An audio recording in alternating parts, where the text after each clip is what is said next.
Good day, El Paso. Your local junk caller here, Charlie, aka Dumpster Daddy. Dumpsterdaddy.com. That is our website. You can check us out, see what we do, see who we are over there. 915-710-0740 is our phone number. You can call and text that number, get a hold of us. And also, info at epdumpsterdaddy.com. That is the email that you can use to get a hold of us if you have any questions. Alrighty, folks. I'm at home in the at-home studio, just getting a little comfortable. Had two jobs on the books for today. Took care of both of those clients. Had to take my truck on up to the dealership so that it could get some work done to it. The oil change time was up. I forgot to mention to them to change the engine air filter. Truck is telling me 30%. So I'm really not interested in playing around with the engine at all and figuring out what goes wrong if you don't change the engine air filter. So I'm going to have to take it up there for some other type of service. It needs to get a diagnostic ran on it because it's giving me something wrong with the 4x4 is coming up on the truck. So and it comes at such a time where we were out of town and I wasn't really putting many jobs on the books, but now I'm at home putting jobs on the books. Calendar's filling up, phone is ringing, phone is getting text messages, and now I'm gonna have to put my truck for service. But that's part of the business. That's part of what it is that we have to do. I am contemplating. I am renting a truck for a couple days if I have to put the truck down for repairs for a couple weeks. So we'll see. I got to keep the ball rolling here. So, but anyway, that's not what I wanted to get into, you guys, and talk to you guys about. What I really wanted to talk to you guys about was branding and marketing. Branding and marketing. Two things for our business is what helps to possibly separate us from the competition. Getting into an area, getting your name well established, getting your brand well established, who you are, what you do. And what sparked that conversation, or what sparked this thought, was the conversation I had with my brother this morning. Me and him were talking, and he's getting involved more into the digital space when it comes to figuring out his pathway and what it is that he wants to do and how he wants to go about doing it to grow his brand, to help others grow their brand, and to, ultimately, like everyone is trying to figure out how to capitalize off of branding their business or themselves. That has been the way of this influencer age for better part of 10 years now. There have been opportunities, that you've seen other people have, but they had to curate it by going out here and becoming a face for their business, their family, whatever entrepreneurship endeavors one has. It's possible to create something out here in this world, in the digital marketplace, as I call it, the marketplace. When we're out there in the public and everything, I call that the wild. So when we're out in the wild, we're doing our jobs, we're delivering our service, we're meeting people face to face. When we're out here, this is to me the marketplace. This is where you let people in a little bit to let them know who you are, what you do, what's behind who you are. And so, like out here in El Paso, we're a junk removal company. We have dumpster in the name, Dumpster Daddy. When figuring out a name, one of my homeboys in Orlando suggested the name, shot it around to some people we trusted. They liked it. They said, run with it. So we've been running with it. We have been getting calls recently for dumpsters, but that's not what dumpsters as of yet. And if we do get into the dumpster rental game, I don't want to be the one running the dumpsters. It'll be something that will come along where somebody will help me figure out a system to where we can employ people, and then we can start expanding the business that way. But as for right now, we are a one-man truck and trailer team, and it is a dump trailer. So, Dumpster Daddy. There it is. But branding and marketing, my brother mentioned that he wants to, get into this game a little bit more, and I told him, I said, one thing I'm finding out as an entrepreneur, as a small business owner, like, you got to figure out ways to add value. So adding value to your brand, adding value to yourself when you're marketing your brand, and letting people understand that they're getting what value they're getting out of you when they hire you, or if they're looking to hire you for the job. We had things that when I worked at, to call them surprise and delights, little things that we would do for guests on the spur of the whim. I worked in the confectionery for a better part of my time at the Walt Disney World Corporation, worked in the Magic Kingdom, worked in Hollywood Studios. And one thing we were able to do when I was working in those confectionery places was, we could cut up an apple, cut up some cookies, give away the broken cookies or whatever to the guests as they were walking by, or, do something special for a guest when we were giving them service. So, look for the surprise and delights that you can give to your clients, to the people who you are servicing. One thing I find very easy to do when adding value to my brand, when giving service out there to our clients, is after doing a job, the cleanup process. Maybe going through with a pan and broom and sweeping up a little bit. If it's the driveway or the garage, or something that can be swept up. Maybe getting a rake out and trying to rake up, clean up a mess that was done in the backyard, or if you got done moving a bunch of bricks like I had done before. Sometimes, dust and dirt, and this is El Paso, it's windy. When we get windstorms at the drop of a dime, it could pop up anywhere, anytime here. So it's like thunderstorms in Orlando, like they just come out of nowhere. So, sweeping up, I have me a battery powered DeWalt blower, and I just use that sometimes to blow out the driveway, blow out the garage, clean up a little bit in the areas. So, that's part of adding value to the brand. And then, marketing myself.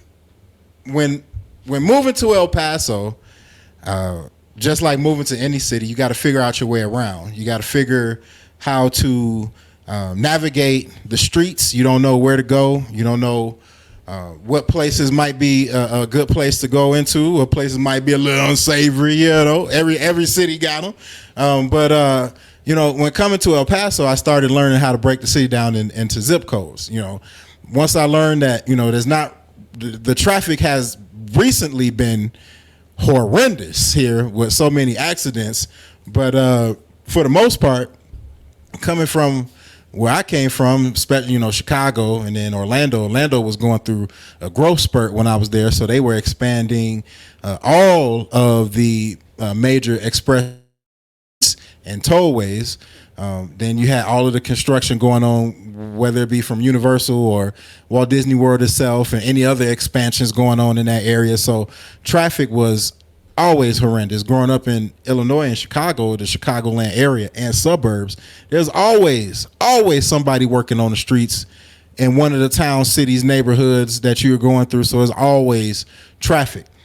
Without traffic, going to one desk from one spot to another spot, 20 minutes. You add traffic onto that, you got another 20 minutes. You add maybe some more accidents and, people trying to get to a special event, whether it be a sporting event. Just go ahead and give yourself 2 hours to get to where you need to get to. That's basically how it was. It's how it was when I was in Orlando. Give yourself an hour and a half to get to work. All right, now, so anyway, I was just saying, like, for me, El Paso, getting around El Paso is a lot easier as long as there's no traffic, no accidents that's causing traffic. And then there is a small little backup sometime over there by the Sea Level Vistale Mall and that Juarez exit area. So, it does get tight over there. Everybody trying to get in and out of the country there, people coming over, people going over, all of that type of stuff. But other than that, it's pretty smooth sailing, for me at least, around El Paso. And then, like I said before, in some of my older blogs or vlogs, being new to driving a truck and trailer, I was a little bit unconfident, not confident in that, and doing that. But being in El Paso, it was so much room to make mistakes in certain areas that it was great. And then the landfill, the Clinton landfill, the guys out there, they would put me. I would tell them like, hey, I'm not confident backing up early in my experience in driving the truck and trailer, and they would put me in the back somewhere by myself and let me figure it out. And eventually I figured it out. But anyway, I just said all that to say, like, I know El Paso. I learned it by the zip codes, and I booked jobs by the zip codes. And getting in here, I want to show you guys this video clip here of this gentleman talking about his junk removal business that I found. And let me pull this up. Right. So I'm going to do, just a quick reaction. Might talk through it. Hopefully I don't pause too much. From us, and then we put it down, they fill it up, and we pick it up. As you're expanding out, obviously the biggest thing when you have a new location is finding clients to support that new location. What methods do you use to bring in new clients and sustain the new locations? So that is the hardest, that's the name of the game when you get somewhere, is finding. There's especially when you're going into a new city, you have no brand recognition there, you have nothing. You kind of have to start at the bottom. You got to start at the bottom. When I moved to El Paso, I woke up early in the morning, and I advertised on Facebook next door. I tried to have my first post out by like 5, 6 in the morning, just to get the early birds, the early risers, the people who getting ready for work. So that started the campaign there. That was when we first started. We've, for the most part, identified areas, like zip codes that we want to go after. Okay. And then certain socioeconomic places. I've always looked for, one of the things I look for is a saturated suburban area. And so when coming to El Paso, like I had to learn it by the zip code. So, trying to figure out where to go. I initially started doing my branding. I was doing door hangers. I had ordered some door hangers from Vista Print, was hanging them on people's doors just so I can get out and do some work. We was also offering home cleaning services at that time as well, just so we could get out there and get branded. That's what I'm trying to go after. So we'll find those areas and then try to target our marketing in those areas. You're talking about flyers, bandit signs, Google ads, mailers. Now, I'm not paying for SEO. I did spend a little money with, a couple of TV stations here, but ultimately just to advertise on their digital platforms. I did find much more success with advertising on TV. We did get a grant from Spectrum, last year. So I found that to be more lucrative than, advertising just digitally with a client.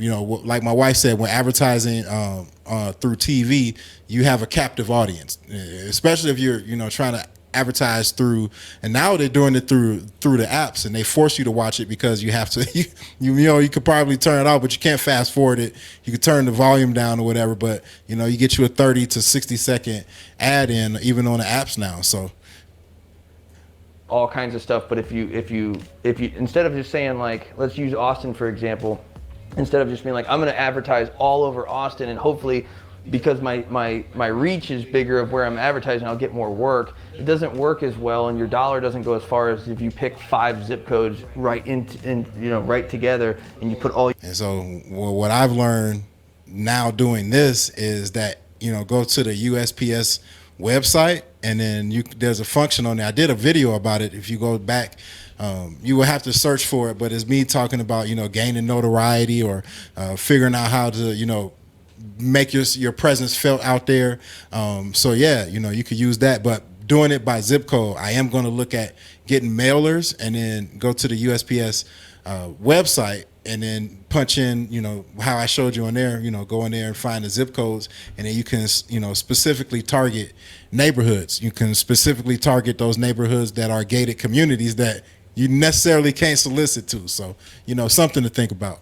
Your money right there, and then you expand out. Okay.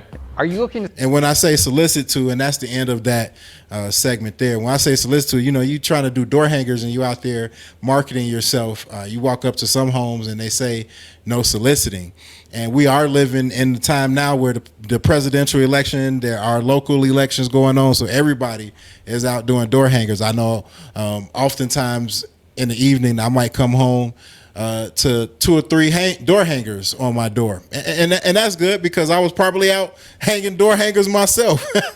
I know I done hung some door hangers over some other people door hangers as well. So anyway, that's all I wanted to get in here and talk to you guys about, marketing and branding yourselves. What are you doing to get out there, get your name out there, build that brand recognition? What do people think about when they think about junk removal? Are you, as they used to tell me in Disney, are you the go-to person for junk removal in your area? Whether it be in your city, town, zip code, on your street, on your block. Is somebody in need of junk removal and getting a hold of one of your competitors and they live right down the street from you and see your truck and trailer every day? Now, it's their prerogative, but we want them to think of us first. And by us in El Paso, I mean Dumpster Daddy Junk Removal. There are some other guys out there doing some great things in the junk removal space as well. But, we want you to think of Dumpster Daddy Junk Removal. We come out, help you out, do what we need to do to give you that great, awesome customer service that we have become accustomed to giving and want to make sure El Paso becomes accustomed to receiving. So please, thank you. That's all I got for you today. Dumpster Daddy out.